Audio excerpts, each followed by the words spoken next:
নমস্কার, আমি রেশমি বলছি। আমি বাড়িতে থাকা জিনিস দিয়ে কিছু রান্না সহজ পদ্ধতিতে আপনাদের সামনে পরিবেশন করতে চাই।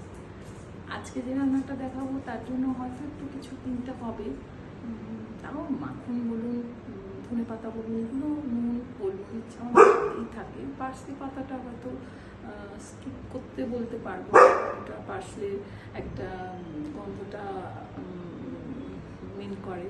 তো যাই হোক, চেষ্টা করব আপনাদেরকে সহজভাবে দেখানো। যদি ভালো লাগে একটা লাইক কমেন্ট করবেন আমাকে, তাহলে আমি বুঝবো যে আমার রান্নাগুলো ঠিকঠাক পদ্ধতিতেই হয়তো দেখাতে পারবো আপনাদের। আজকে যে রেসিপিটা আপনাদের দেখাতে চলেছি সেটা সবাই নাম জানেন অবশ্য। সেটা হচ্ছে লেমন বাটার ফিশ, আর তার সাথে হার্ব রাইস। তো এর জন্য যা যা আমার সামগ্রী লাগবে সেটা হচ্ছে একটা আমি গার্লিক বাটার রেখেছি, প্লেন বাটার রেখেছি, দুটো মিলিয়ে করবো।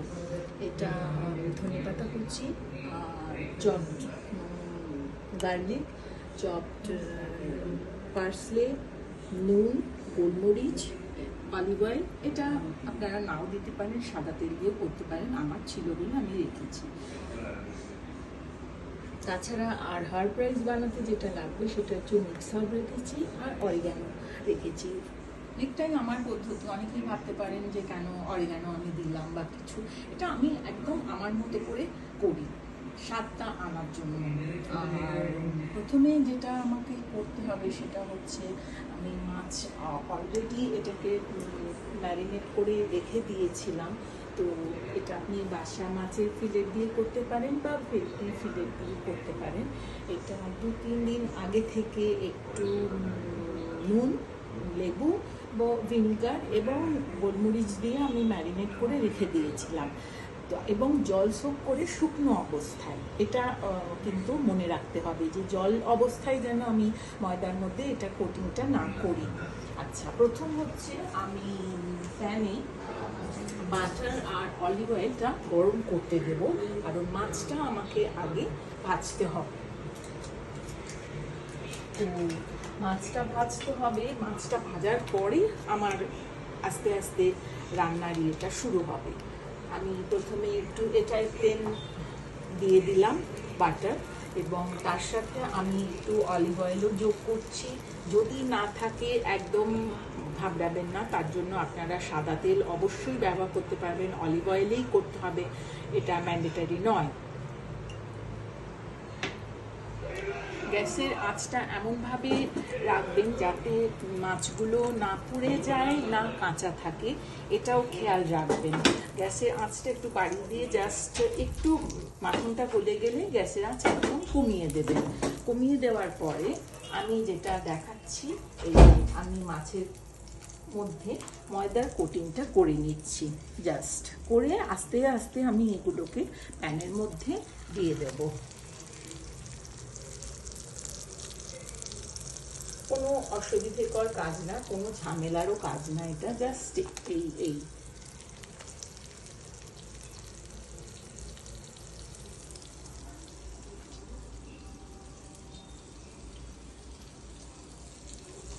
যদি না বলে থাকি তাহলে এটা বলে দিচ্ছি, আপনারা মাছে নুনটাও অবশ্যই দেবেন, এবং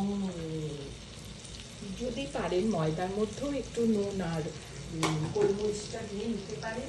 যদি মাছে নুন মনে করেন বেশি হয়তো দিয়ে ফেলেছেন, তাহলে ময়দায় নুন আর গোলমরিচ মেশানোর দরকার নেই, এমনি ময়দার মধ্যে শুধু করবেন। এইবারে যেটা হলো সেটা আপনাকে গ্যাস কমানো বাড়ানো অবস্থায় দেখতে হবে মাছটা ঠিকঠাক হচ্ছে কি হচ্ছে না।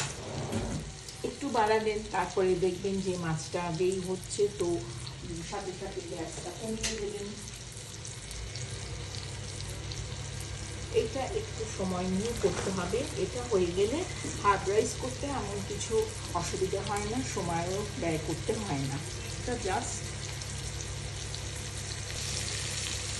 আমি মাছটা উল্টে পাল্টে এবার আমার দেখতে হবে যে ভাজা হচ্ছে কি হচ্ছে না। আমি সব মাছের পিসগুলোকে আস্তে আস্তে অপোজিট সাইডটাও উল্টে দেবো যাতে সেই দিকটাও ভাজা হয়। মনে হচ্ছে আমার মাছ ঠিকঠাক ভাজা হচ্ছে, আর একটু সময় দিতে হবে। মনে হলে আমি গ্যাসটা একটু বাড়িয়ে দেবো। একটা ব্রাউনি ওপরে একটা কালার আসবে, সেটা আমাকে একটু খেয়াল রাখতে হবে। সেই পর্যন্তই ভাজাটা হবে, পড়ে যাওয়া কিন্তু না, জাস্ট একটা ব্রাউন শেড আসবে। কারণ মাখন দেওয়া আর ময়দা দেওয়া আছে তো।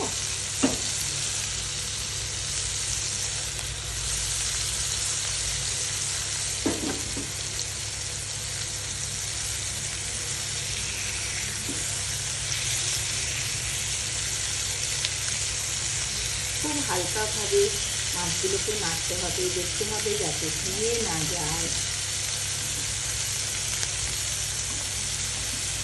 ভাজাটা মনে হচ্ছে আমার আর একটু সময় লাগবে।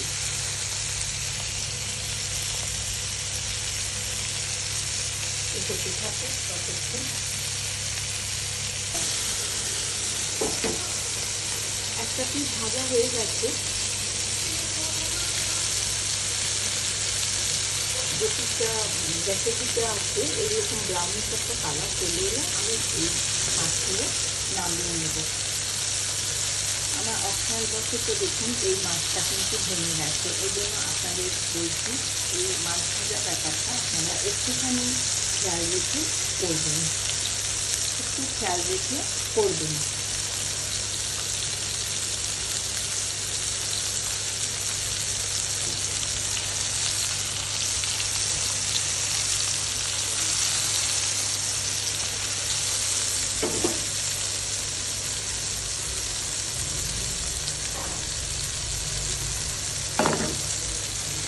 আমি আস্তে আস্তে এগুলোকে নামিয়ে নিচ্ছি।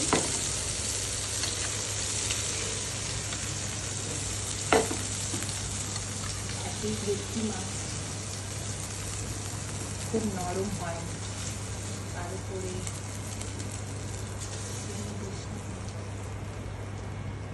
আমি আপনাদের এটা বলতে একদমই ভুলে গেছি যে মেন যে জিনিসটা লেমন জুস, এইটা কিন্তু রাখতে হবে। এটা ফিশে আমার প্রচণ্ডই দরকার, যার জন্য নামটাও তো লেমন বাটার ফিশ, তো সেই হিসেবে এই উপকরণটা কিন্তু খুবই দরকার। ফিশগুলো আমার অলরেডি ভাজা হয়ে গেছে, এরকম টাইপের একটা ভাজা হবে। এরপরে আমি যেটা করতে চলেছি মেন ডিশটা, সেটা একটু খেয়াল করুন। তার জন্য আমি এবারে একটু গার্লিক বাটার যেটা সেটা ব্যবহার করব। হ্যাঁ, কারণ এতে তো গার্লিক যাবে, তো এদের বাটারটাও যদি গার্লিক ফ্লেভারের হয় তাহলে আমার বেশি ভাজা হবে। তার সাথে আমি একটু অলিভ অয়েল অবশ্যই দিচ্ছি, সাদা তেলও দিতে পারি, কোনো অসুবিধা নেই।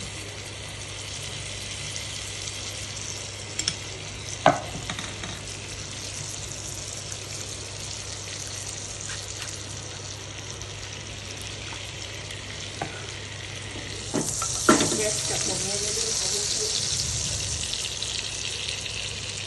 এবার যেটা করতে হবে, আমি কুচনো রসুন দেব, খানিকটা দেব আর খানিকটা রেখে দেবো মাছে দেওয়ার জন্য। এরপরে যেটা করবো সেটা হচ্ছে যে বলেছিলাম আপনাদের মেন উপকরণ লেমন জুস, এটা আমি দিয়ে দিলাম আমার আন্দাজ মতো। এটা যে যার আন্দাজ মতো দেবেন। আমি 2 চামচ করলে যে 2 চামচে চলে আসে তা না, যদি অনেকটা পরিমাণ রান্না হয় সেটা আপনার আন্দাজ মতো দেওয়ার চেষ্টা করবেন। একটু নুন, একটু নুন দেবেন।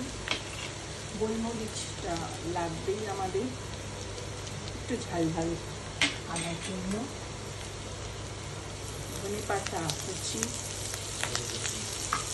পার্সলে কুচি, বাকিগুলো আমি সব দেখে দিচ্ছি। আমার হার্ব রাইসই কিন্তু লাগবে।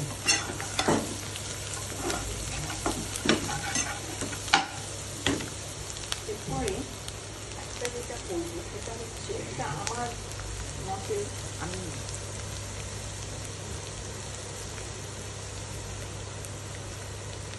করি একটু আমি ময়দা ছড়িয়ে দিলাম, ঠিক আছে, দিয়ে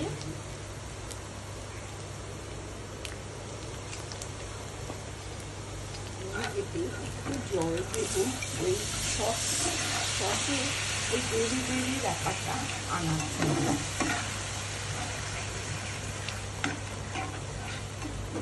কর্নস্টার্চ ব্যবহার করলাম না, ময়দাটা দিলে একদম ঠিকঠাক হবে। কর্নস্টার্চও ব্যবহার করে। এইবার আমি করবো কি, এই মাছগুলোকে আস্তে আস্তে এটার উপরেই সাজিয়ে দেবো। দেখুন আমার মাছগুলো একটু ভেঙে ভেঙে গেছে, কিছু ভেঙে ভেঙে যাচ্ছে একদম। এটা আপনারা খেয়াল করবেন।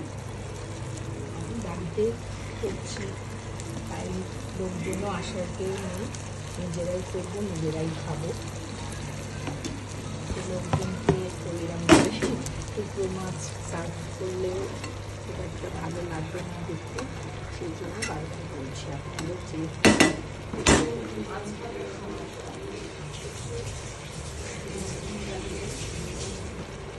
রান্নায় আর একটু আমি মাখন দিয়ে দিচ্ছি।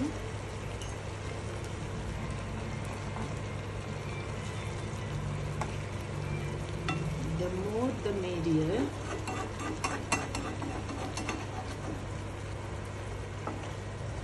রান্না আমার কমপ্লিট, আর কিছু করার নেই। এবারে আমি এটা রেখে দেব, তারপরে আপনাদের পরবর্তী হাফ রাইস যেটা সেটা তৈরি করাটা দেখাবো। তা পারলে এরকমভাবে উল্টে দেবেন, যদি মনে পারেন, নইলে এরকমভাবে রেখে দিতে পারেন, কোনো অসুবিধা নেই। যখন সার্ভ করবেন তখন নিচ থেকে গ্রেভিটা একটুখানি যদি ছড়িয়ে দেন মাছের উপর, তাহলে দেখতেও ভালো লাগবে, খেতে তো অবশ্যই ভালো লাগবে। আমার রান্না অলমোস্ট কমপ্লিট, ঠিক আছে। আমি এবার গ্যাস বন্ধ করছি। সেকেন্ড পার্ট যেটা হাফ রাইস, সেটা আমি করব। তো আমি গ্যাস অন করে দিয়েছি। আমি এখানেও ওই গার্লিক বাটার যেটা সেটা ব্যবহার করব। এটা একটু বাটারের পরিমাণটা একটু দিতে হবে, কারণ রাইস যার যার বাড়িতে যেরকম থাকবে সেই অনুযায়ী পরিমাণ যদি বেশি হয় তো আমাকে একটু অয়েলি ব্যাপারটা আমার জন্য করতে হবে। তারপরে আমি সাদা তেলও এর সাথে মেশাতে পারি, যেটা আপনাদের বারবার বলছি যে পুরোটাই আপনাদেরকে অয়েল দিয়ে করতে হবে, অলিভ অয়েল দিয়ে, এমন কোনো ইয়ে নেই। আমি দেখি সব রকম দিয়ে দিচ্ছি যে এটাই করতে হবে ওটাই করতে হবে, এরকম কোনো ব্যাপার আমার কাছে নেই। আর সাথে এটা রাইসটা আপনারা যে কোনো বাসমতি দিয়ে করতে পারেন। এখন তো প্রেশার কুকারের গ্যাসের খুব অসুবিধা হচ্ছে, তো সেই হিসেবে আমি যেহেতু রাইস কুকার আমার আছে, তো সেই হিসেবে রাইস কুকারে আমি রাইসটা করে নিয়েছি। একটু মনে হচ্ছে রাইসটা আমার গলে গেছে, আপনারা আর একটুখানি যদি ঝরঝরে করতে পারেন ভালো হয়, নেবে ইটস ওকে, কোনো অসুবিধা হবে না, এটা আশা রাখি। আমি গ্যাসটা কমিয়ে দিলাম। এরপরে বাকি যতটা আমার চপ গার্লিক ছিল আমি দিয়ে দিলাম। করাটা খুবই ইজি, এটা শুধু একটুখানি ইনগ্রিডিয়েন্টসগুলো রাখতে হবে আপনাদের। কুচনো ধনে পাতা, কুচনো পার্সলে, এগুলো দিয়ে দিলাম। দিয়ে এবারে আমি একটু নেড়ে নেব, একটু এগুলো নেড়ে নেব। যদি আপনাদের মনে হয় আপনারা একটু ঝাল খাবেন, একটু ইচ্ছে করলে আপনি চিলি ফ্লেক্সও অ্যাড করতে পারেন, সেটা অপশনাল, আপনার মনে হলে দেবেন, আমার মনে হয় বলে আমি একটু দিই। এবারে আমি রাইসটা আস্তে আস্তে এর মধ্যে দিচ্ছি।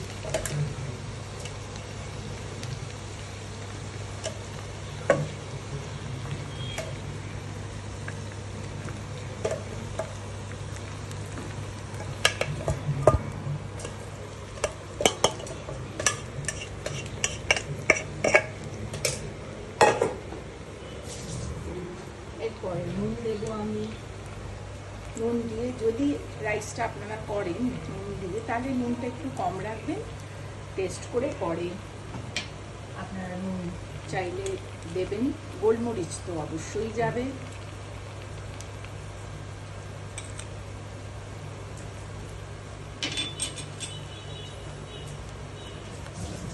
তারপর যেটা যাবে সেটা হচ্ছে মিক্স হার্বস।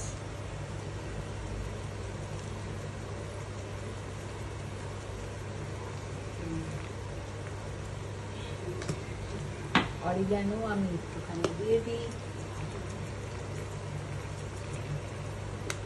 এবারে আমি মিক্স করবো ভালো করে।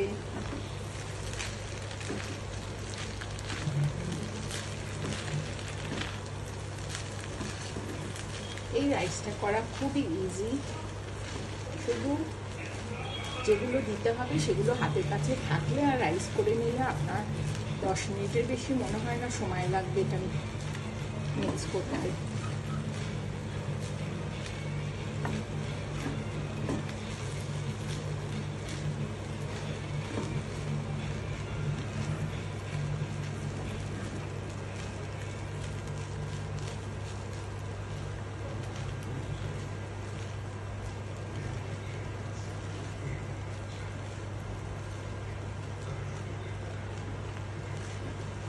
শুকনো অবস্থায় যখন ভাতটা থাকবে তার মধ্যে যদি আপনারা একটু সাদা অয়েল স্প্রে করে নেন তাহলে খুব ভালো হয়, তাহলে কি রাইসটা গায়ে গায়ে লাগবে না। আমি যেটা করে নিয়েছিলাম।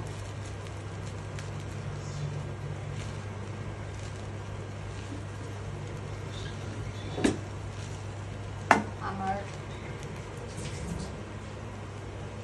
রাইস রান্নাও শেষ। আমি লাস্ট একটুখানি গার্লিক দিয়ে দিচ্ছি, কারণ এই পরিমাণটা যতটা দেওয়া হবে জিনিসটা আরও বেশি টেস্টফুল হবে।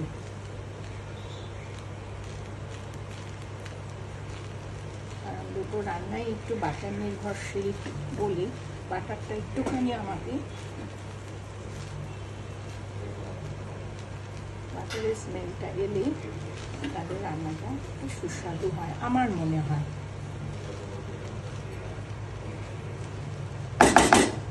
আমি আর গার্নিশ নিয়ে যাচ্ছি না, কারণ খাবো আমরাই।